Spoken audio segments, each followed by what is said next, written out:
Hey Raiders, Jacko here with another Raid Shadow Legends video. So today, sadly, is going to be another of a bit of a rant day, like the legendary problem that we talked about earlier. This one is specifically around the arena, Classic Arena to be specific.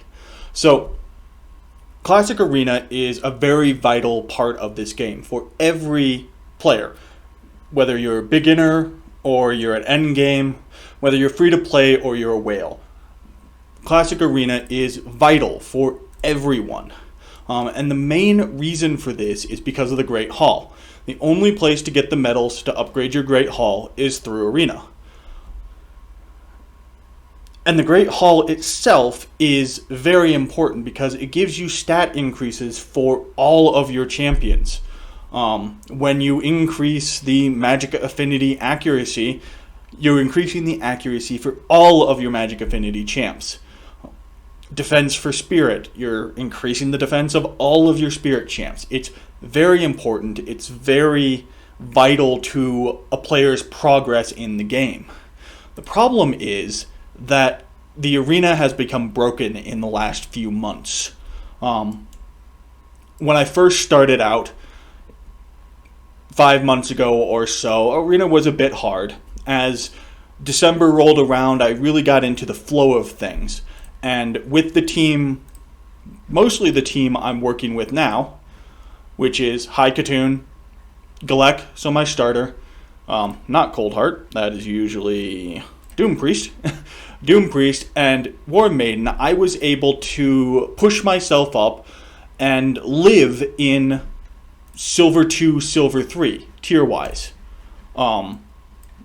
Living in here. If I was really strategic, if I was very patient, waiting for just the right opponents at the right times, I pushed myself up to Silver 4, pushed myself up to Gold 1.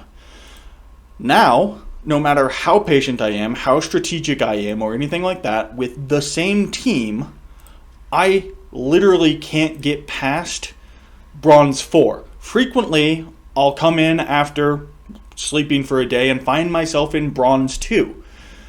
This system doesn't work. For one, I can only get bronze medals, and if you come and look at the Great Hall, if we grab something, bronze medals can only get you up to level 3 of anything in the Great Hall. Unlike the backwards compatibility of silver and gold to the other metal types, like if you look here, it would take 50 bronze for one upgrade, but only 25 silver and only 13 gold for a single upgrade. You can't go the other way. I can't use more bronze to pay for a silver upgrade. So, no backwards compatibility, which means that at the moment I am stuck only getting anything up to level 3. It's really not progressing my account at that point. I can't specialize in the things I need to specialize in. Because of that. So, what went wrong? If you've watched some of the other content creators' videos along the arena, specifically Hell Hades recently, he actually got talked to by Polarium after he posted his video about the arena. And a key piece of information is in that video that shows you why this has happened. And that's a few months ago, they changed the algorithm on matchmaking. And instead of it being a matter of pulling matches from anyone else in, say, the pool of Bronze 2, they're now incorporating a portion of the matchmaking algorithm on your account power. So, as my account power went up, as I got new champions, as I leveled those champions up, as I equipped them with better equipment, my account power went up.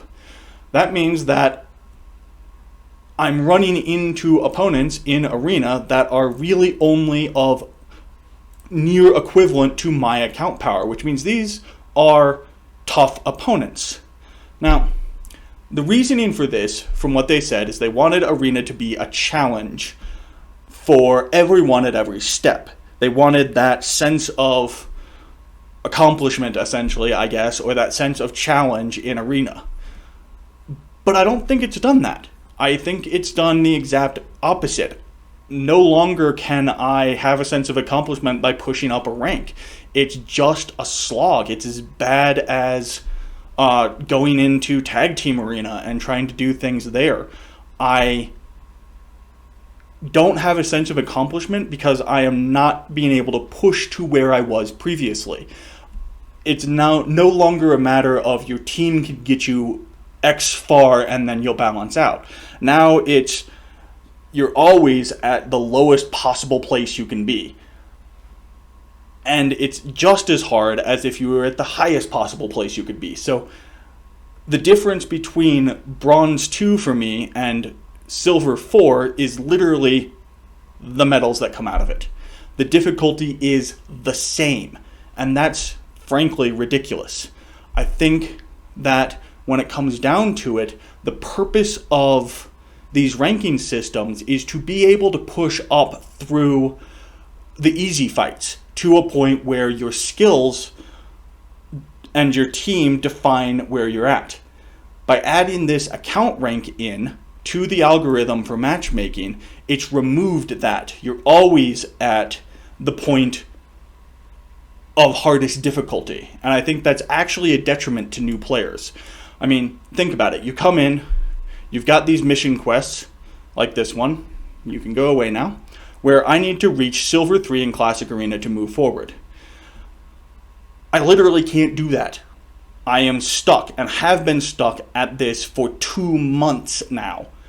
And even when I spend an entire week being hyper diligent, hyper aware of who I'm going up against, how my team's going to interact with them, picking the easiest fights I can barely push into Silver 1, much less get to Silver 3.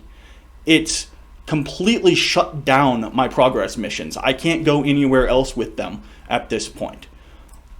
And that's brutal. The missions were kind of a judge of how you were doing in the game, and now I have no idea. I don't know, am I a mid-level player at this point?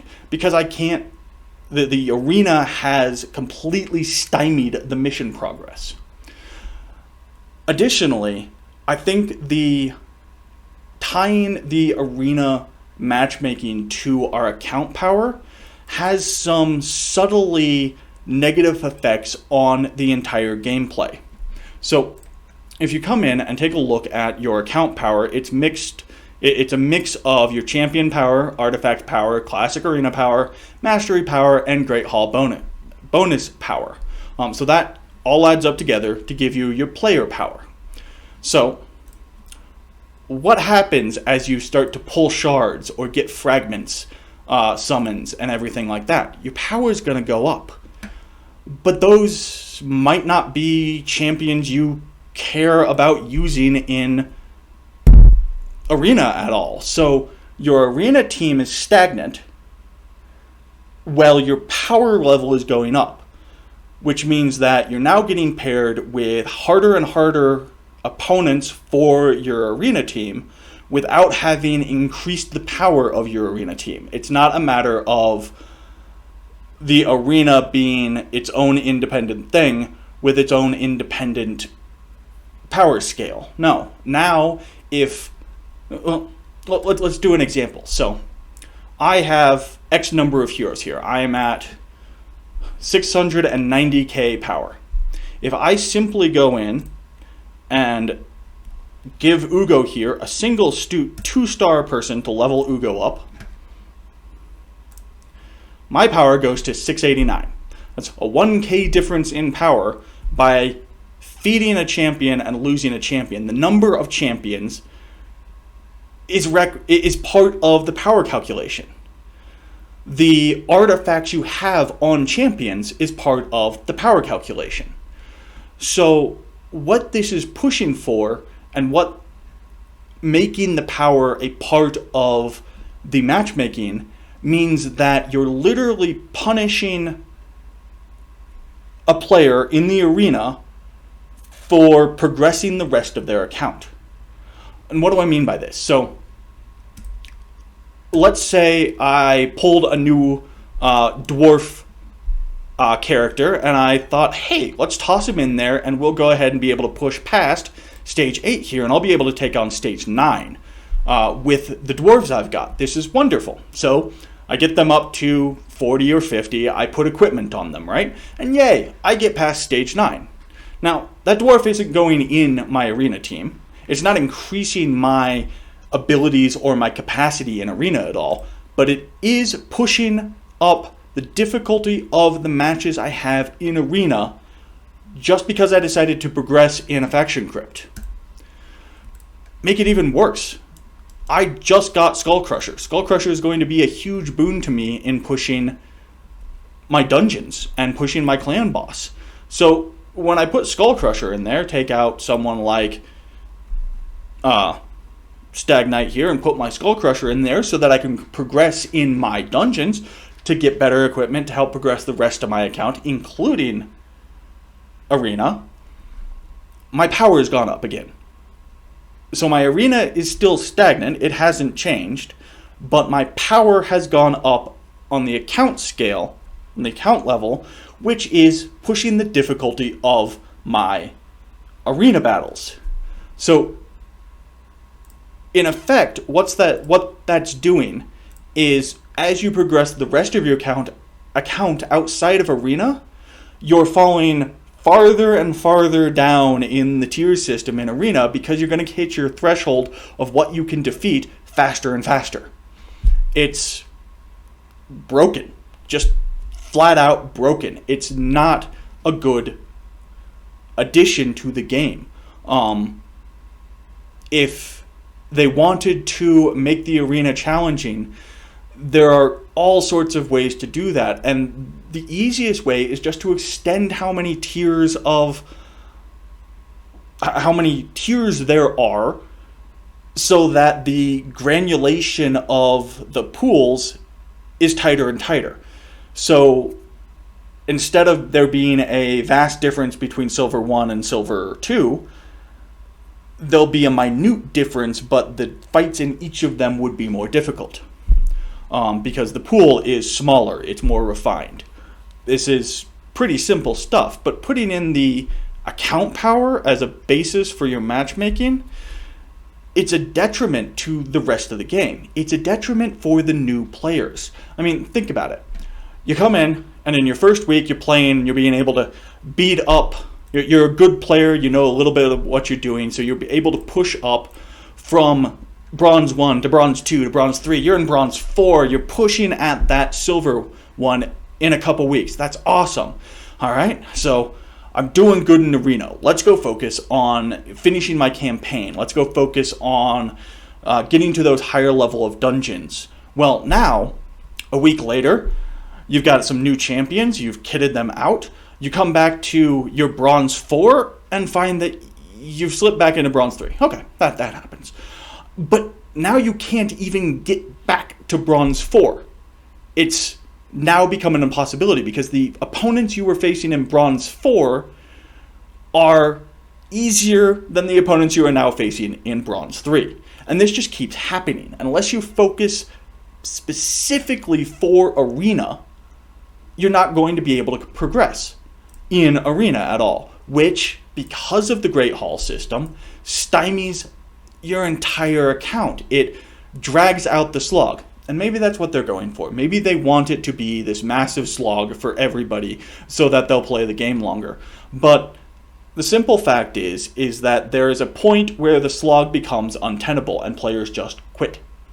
And you're going to see that happen. You're going to see the Great Hall be unimportant for the vast majority of free-to-play and early players. They're not going to care because they just can't get the medals to progress. There's no sense of accomplishment anymore. It's just a bad system, and it hurts everyone from whales to free-to-play, from endgame players to beginning players, because it's no longer a measure of how good your arena team is or how good your strategy in arena is. Rather, it's a measure of how much you've done outside of the arena, which really isn't a viable way to continue a robust PvP environment. It just isn't. In fact, if you want to progress in the arena, your best bet is to never pull shards. To get your starter, Haikatoon, War Maiden, and one other person to 60, gear them with your best gear, and then never gear anybody. Never pull shards. Never look to progress any other area of your account. That's going to make your arena the easiest it can be. And that's ridiculous. I mean, that's cutting out 90% of the game just so you have a normal feeling of progression and accomplishment in one place. The system doesn't work. It's very evident. Go and talk to pretty much any player, newer player, one who's been around for at least 3 to 4 months, and they're going to have the exact same story. They're going to have the fact that they felt like they were doing well in arena. They were getting up to silver. Some of them were getting up to gold 4 and things like that. And now they can barely break into silver. Now, a lot of people are going to say, well, just get good. Well, that's a terrible answer on a company level for a problem such as this. Get good only works for a certain percentage of people, and those percentage of people will go ahead and progress, but they're still not going to progress where their skill level should get them to progress to.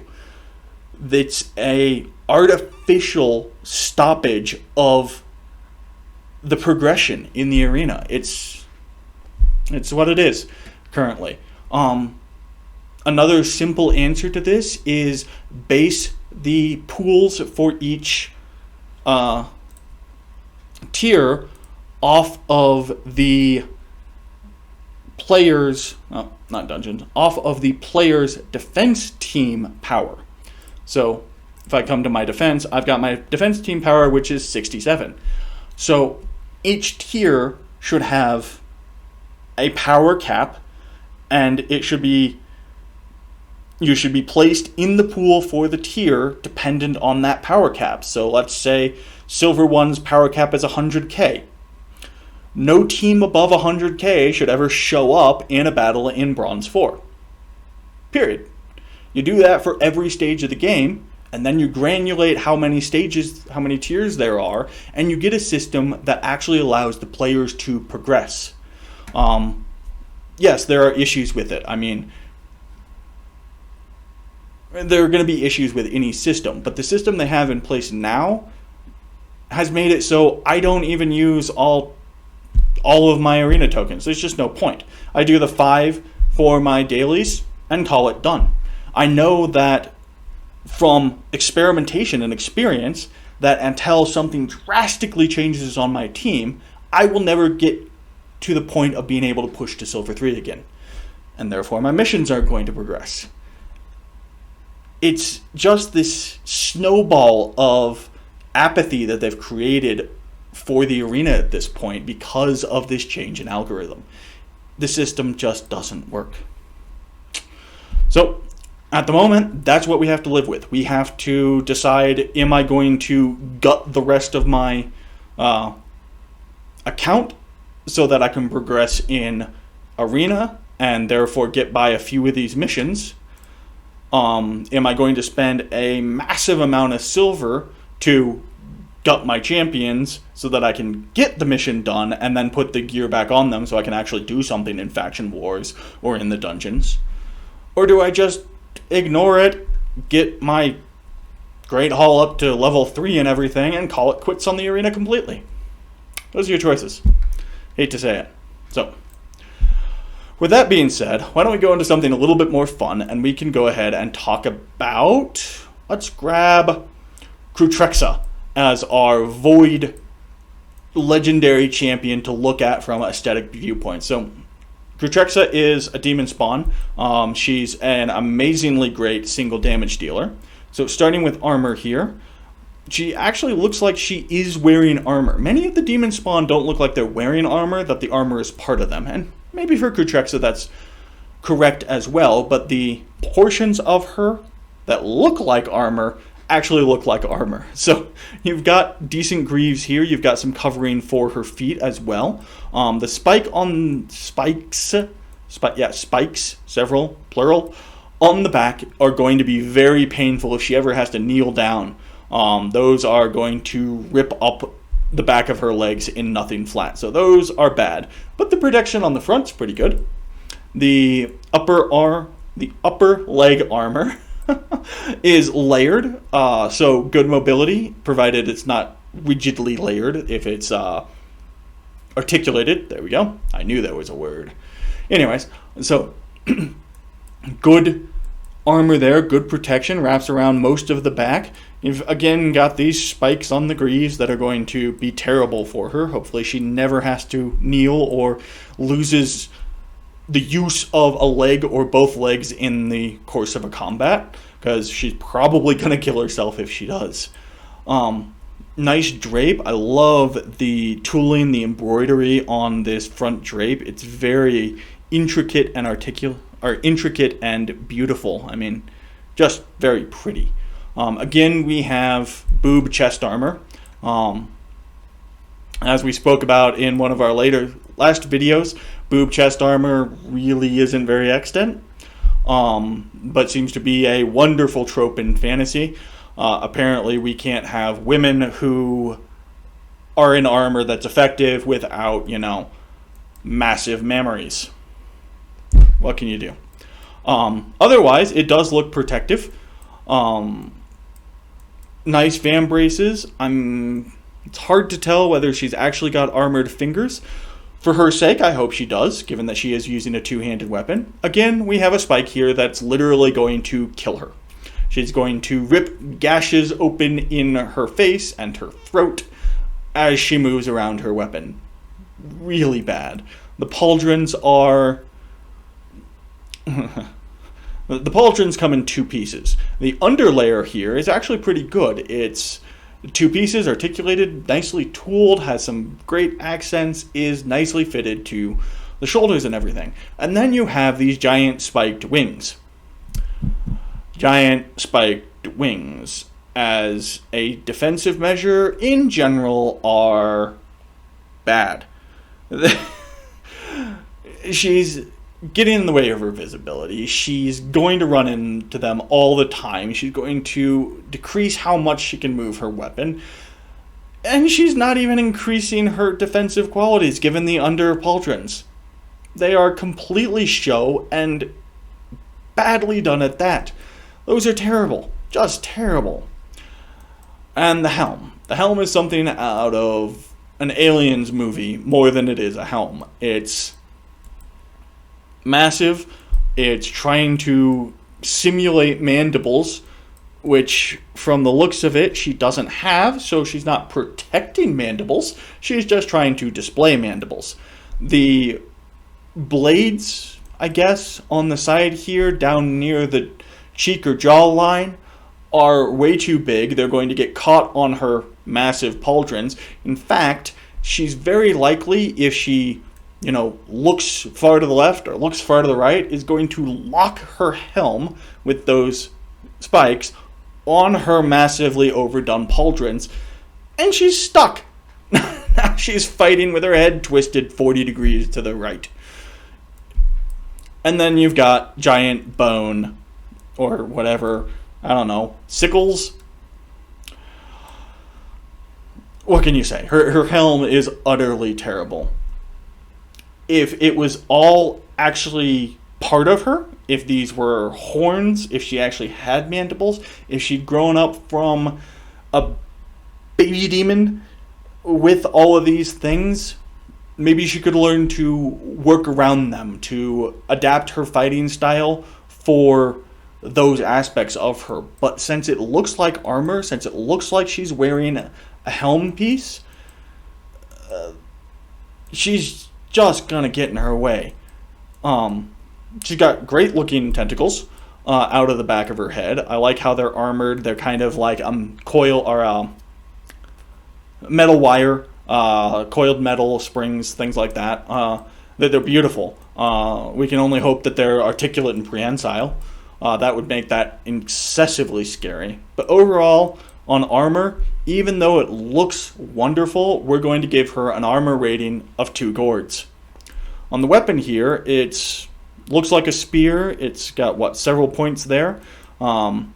The additional blades at the back is actually going to be good so that people can't, slide down them. It would work the same as if it was a boar spear with quillions there. So that's very nice. She actually has protections on the fingers, so wielding a two-handed sword, or a two-handed weapon, she's not going to lose fingers. That's really surprising. She doesn't actually have a butt spike here. It's more of a weight. Could be useful, but not as useful as a butt spike's going to be. All in all, it's really pretty. I love the red and silver toning of it. The colors go very well together. They mix very prettily. So on the weapon, I'm going to go ahead and give Krushexa here overall weapon aesthetics of 4 gourds. Badassitude. So she is a demon. She's literally floating. She's got very likely prehensile tentacles with blades on them. She's going to be terrifying, in all honesty. As an initial reaction, as morale against the conscripts or the regular soldiers in the army, she's going to just destroy that morale. She's going to terrify them. The people she's not going to terrify are those that stand back and take a look at the spikes and the helmet issues and the pauldron issues and realize that this armor is all for show. It's for walking down the streets of a city and getting the peasants to cower from you. It is not for actually fighting.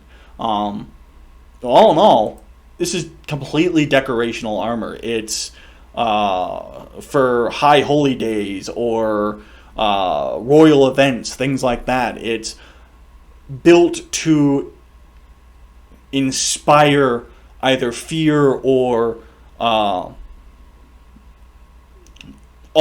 in its beholders rather than for her abilities to fight in it. So it's kind of a double-edged sword on the badassitude.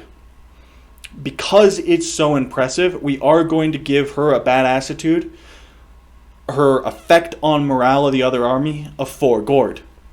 Overall, I like the looks of her. She looks pretty good. I'm kind of getting tired, honestly, of the sex over substance decision making on the artist's part for female characters. It's sexist. It just is. There's no way around that. Warrior women have been fighting on battlefields since the dawn of time, and they don't go out of their way to show off their memories and their ass on the battlefield. That's not the important part when it's literally a life and death struggle. From a fantasy perspective, she looks badass and everything. She looks scary. She looks intimidating. She looks like a boss from a video game. So, overall, I'm going to go a bit wishy-washy on her. I like some aspects of her. I don't like other aspects of her. So, overall, we're going to give her a 3 gourd.